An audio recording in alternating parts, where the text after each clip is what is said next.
राजधानी दिल्ली में इन दिनों पानी को लेकर सियासत अपने उफान पर है और वजह है यमुना की ऐसी हालत। बता दें कि शनिवार को यमुना में अमोनिया लेवल के बढ़ जाने से दिल्ली जल बोर्ड के उपाध्यक्ष राघव चड्ढा ने रविवार की सुबह दिल्ली के कुछ इलाकों में पीने के पानी की सप्लाई बाधित होने की आशंका जताई थी और हुआ भी कुछ ऐसा ही।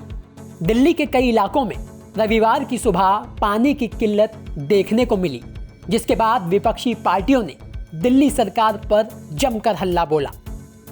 नमस्कार।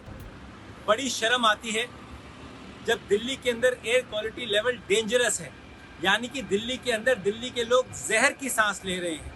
दिल्ली के अंदर यमुना में पानी का अमोनिया बढ़ने की वजह से दिल्ली की वाटर सप्लाई को रोक दिया गया है, यानी कि दिल्ली के लोग जहर पी रहे हैं। उस समय दिल्ली का रखवाला, दिल्ली का मुख्यमंत्री अरविंद केजरीवाल जी दिल्ली छोड़कर गोवा पहुंच जाते हैं। दिल्ली के 70,000 करोड़ रुपए से आप बसें नहीं खरीदते, यमुना की सफाई नहीं करते, दिल्ली के अंदर एयर पोल्यूशन के विरोध में नहीं लड़ते, आप केवल और केवल प्रचार करते हैं। दिल्ली के अंदर तमाम इलाकों में, चाहे वो मालवीय नगर का इलाका हो, चाहे यमुना विहार का इलाका हो, चाहे वो जहां मैं रह रहा हूँ कीर्ति नगर इलाका, उस इलाके के अंदर पीने का साफ पानी नहीं और गंदा पानी आ रहा है। और आज कई तस्वीरों में हमने देखा कि यमुना के अंदर भी फोम और टॉक्सिक जो है वो बन चुका है और पानी की जो गंदगी है वो साफ दिखाई दे रही है।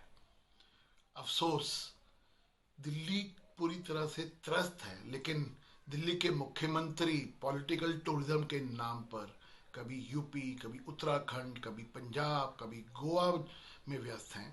उनको दिल्ली की तरफ ध्यान नहीं है और यही हाल दिल्ली जल बोर्ड के राघव चड्ढा जी का भी है। उनको अगर पंजाब से फुर्सत मिल जाए तो जरा दिल्ली पर भी ध्यान लगा लीजिए।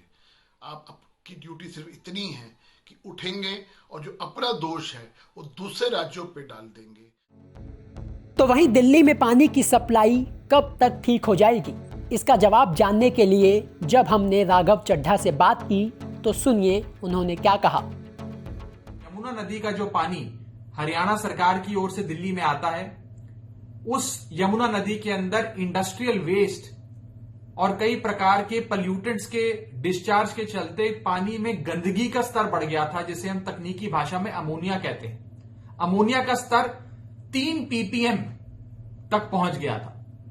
साधारण तौर पे वाटर ट्रीटमेंट प्लांट्स 1 ppm की गंदगी को ट्रीट कर पाते हैं, लेकिन जब गंदगी का स्तर इतना बढ़ जाए तो कोई भी वाटर ट्रीटमेंट प्लांट उस पानी का शुद्धिकरण नहीं कर सकता और गंदा पानी अपनी जनता तक नहीं पहुंचा सकता।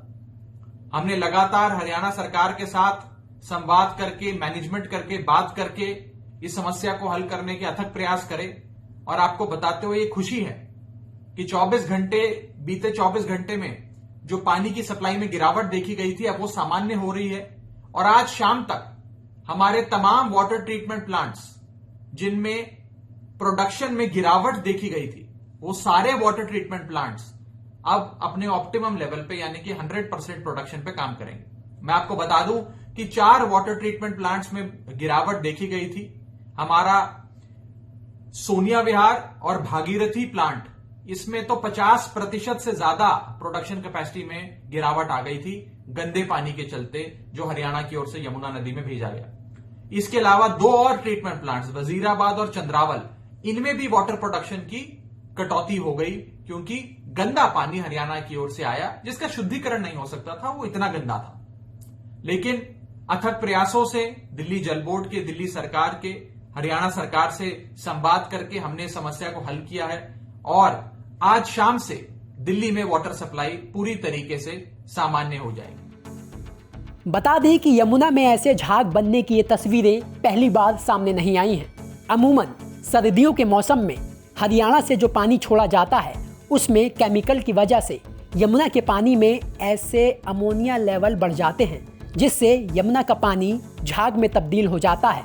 पर अफसोस, सालों पुरानी समस्या को सुलझाने में सरकारों को ना जाने कितने साल लगेंगे।